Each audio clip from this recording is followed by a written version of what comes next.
हरे कृष्णा सभी को। कैसे हैं आप सभी? होपफुली बहुत अच्छे होंगे, प्रभु की कृपा होगी। और आज ना हम इस वीडियो में प्रभु के अवतार के बारे में जानेंगे, जो कि प्रभु का पहला अवतार था।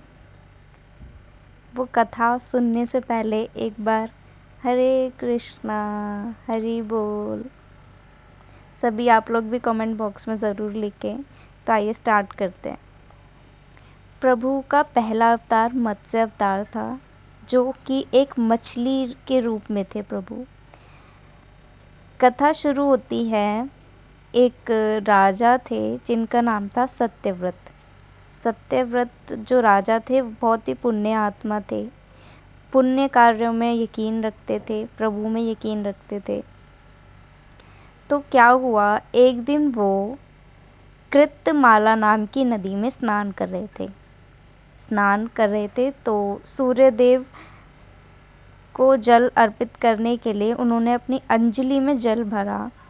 जल भरने के बाद उसमें अंजलि में उनकी एक मछली यानी कि मत्स्य आ गई। जब वो उसे पानी में वापस छोड़ने लगे तो उस मत्स्य ने राजन से कहा कि हे राजन, आप तो बहुत कृपालु हैं, बहुत दयालु हैं, और यदि आप मुझे इस नदी में, इस जल में वापस छोड़ देंगे तो अन्य जो बड़े बड़े जीव हैं वो छोटे छोटे जीवों को मारकर जिस तरह खा जाते हैं वैसे वो मुझे भी खा जाएंगे। इसलिए हे राजन, आप मेरे प्राणों की रक्षा कीजिए, ऐसा उन मत्स्य ने कहा। तो उनको दया आ गई, राजा जी को जिनका नाम था सत्यव्रत, उनको दया आ गई तो वो उनको अपने कमंडल में डालकर ले आए।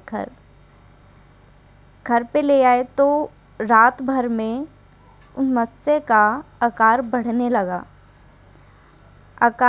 लगा। तो सुबह जब प्रातः में मत्स्य राजन से बोली कि हे राजन, मेरे रहने की दूसरी व्यवस्था कर दीजिए, मेरा आकार बढ़ने लगा है, अब ये स्थान मेरे रहने के लिए उपयुक्त नहीं है। तो उन राजन ने उन मत्स्य को मटके में डाल दिया, थोड़ा स्पेस ज़्यादा रहे ताकि। फिर अगली रात उनका आकार और बढ़ने लगा, मतलब वो मटके में भी नहीं रह पा रही थी ढंग से। तो उन्होंने अगली प्रातः को फिर से राजा जी से कहा कि हे राजन, ये जगह भी अब मेरे लिए उपयुक्त नहीं रही, मेरे शरीर का आकार बढ़ता जा रहा है। तो राजा ने उनको तालाब में डाल दिया, तालाब में छोड़ दिया। अब अगली रात में उनका आकार फिर बढ़ने लगा। तो अगली प्रातः उन्होंने राजा से कहा कि हे राजन, ये जगह भी अब मेरे लिए उपयुक्त नहीं रही, मेरे शरीर का आकार बढ़ता जा रहा है समय के साथ साथ, तो मेरे रहने का आप दूसरा प्रबंध कीजिए। तो जब राजन उनको ले जाके नदी में छोड़ते हैं तो उनका आकार और भी बड़ा हो जाता है। तो उनको इस बात पे वो सोचने के लिए विवश हो जाते हैं कि ऐसा कैसे हो सकता है। फिर वो संशय में डूबने लगते हैं। फिर वो हाथ जोड़कर प्रार्थना करते हैं कि हे दिव्य आत्मा, आप साधारण तो नहीं हैं, कृपया कर अपना परिचय दें, आप कौन हैं, ऐसा उन्होंने कहा। तो मत्स्य रूपी प्रभु यानी कि भगवान विष्णु अपने रूप में आते हैं और सत्यव्रत जी को सारी जो व्यथा थी वो बताते हैं कि एक दैत्य है जिसका नाम हयग्रीव है, जो हमारे वेद चुराकर समुद्र की गहराई में ले गया है, जिसके लिए मुझे ये अवतार लेना पड़ा।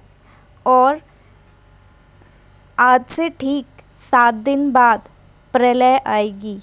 प्रलय में पूरी की पूरी पृथ्वी जल समान दिखने लगेगी, मतलब जल के सिवा कुछ और नहीं दिखेगा, जल ही जल होगा, प्रलय ही प्रलय होगी। तो मैं एक नाव भेजूँगा जिसमें आपको सप्त ऋषि को लेकर और अन्य अनाज और अन्य आवश्यक औषधि को लेकर आपको उस नाव में सवार होना है। समय आने पर मैं इसी अवतार में आपके समक्ष आऊँगा। आपको मेरे सींग में नाव को बांधना होगा। उसको मैं खींचकर किनारे पर या सुरक्षित स्थान पर लेकर जाऊँगा। तो जो सत्यव्रत थे यानी कि वो राजन हाथ जोड़कर उनको नमन कर कर उनकी आज्ञा का पालन करते हैं और इन 7 दिन प्रभु का ध्यान करते हैं, हरि नाम जपते हैं और उस प्रलय की प्रतीक्षा करते हैं। तो जब ये प्रलय आती है, ठीक 7 दिन बाद ये प्रलय आती है, तो वो प्रभु के बताए मार्ग पर यानी कि जैसे कि उन्होंने कहा था कि ये सामान यानी कि पूरे 7 ऋषियों को लेकर और अनाज और आवश्यक औषधि को लेकर वो एक ऊंचे से स्थान पर थे जहाँ तक कि जल जब तक नहीं पहुँच रहा था। देखते ही देखते वो नाव भी प्रभु के बताए जैसे प्रभु ने कहा था वो नाव भी वहाँ पर पहुँच जाती है। वे सब लोग सत्यव्रत जी और 7 ऋषि और बाकी सब औषधि और अनाज लेकर उस नाव में सवार हो जाते हैं और देखते ही देखते प्रभु मत्स्य रूप में सामने भी आते हैं। फिर एक नाग की सहायता से यानी कि शेषनाग जी की सहायता से प्रभु के सींग में नाव को बांध दिया जाता है और प्रभु उस नाव को एक सुरक्षित स्थान पर लेकर जाते हैं, जिसके साथ साथ प्रभु उन सभी को आत्मिक ज्ञान, जीवन ज्ञान देने लगते हैं, जिन्हें पाकर वे अपने आप को धन्य महसूस करने लगते हैं, प्रभु को धन्यवाद कहने लगते हैं। उसके बाद उनको सुरक्षित स्थान पर पहुंचाने के बाद प्रभु उस दैत्य जिसका नाम हयग्रीव था उसका अंत करते हैं और अपने वेदों की रक्षा करते हुए उन्हें ब्रह्मा जी को सौंप देते हैं। तो ये थी प्रभु के पहले अवतार की कथा, है ना। कितने दयालु हैं प्रभु, अपने किसी भी भक्त को ज़रा सी भी परेशानी में नहीं देख सकते। अपने भक्तों के लिए मत्स्य तक का रूप धारण करके आ गए प्रभु। कोई भी मनुष्य कभी भी अकेला नहीं होता, हमेशा उसके साथ प्रभु होते हैं, पर उनको देखने के लिए मन की आंखें यानी कि आत्मा को जागृत करना पड़ता है, वो केवल ध्यान से जागृत होती है। तो आप सभी भक्ति करते रहिए, प्रभु का नाम जपते रहिए, कदम कदम पर प्रभु साथ देते हैं, बस उन पर विश्वास बनाए रखने की ज़रूरत होती है। सत्यव्रत जी को और बाकी सब ऋषियों को अटूट विश्वास था, उनको विलंब हुआ आने में, पर उन्होंने अपना धैर्य नहीं खोया।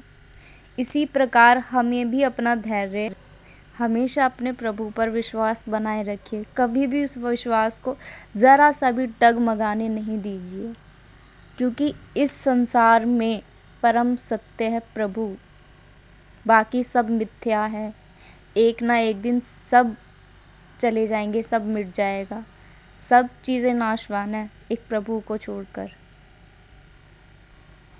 अपनी आत्मा की आवाज़ सुनिए, आत्मा हमेशा अमर रहती है क्योंकि वो प्रभु का अंश मानी जाती है। इसलिए भक्ति करते रहिए और हरे कृष्णा हरि बोल।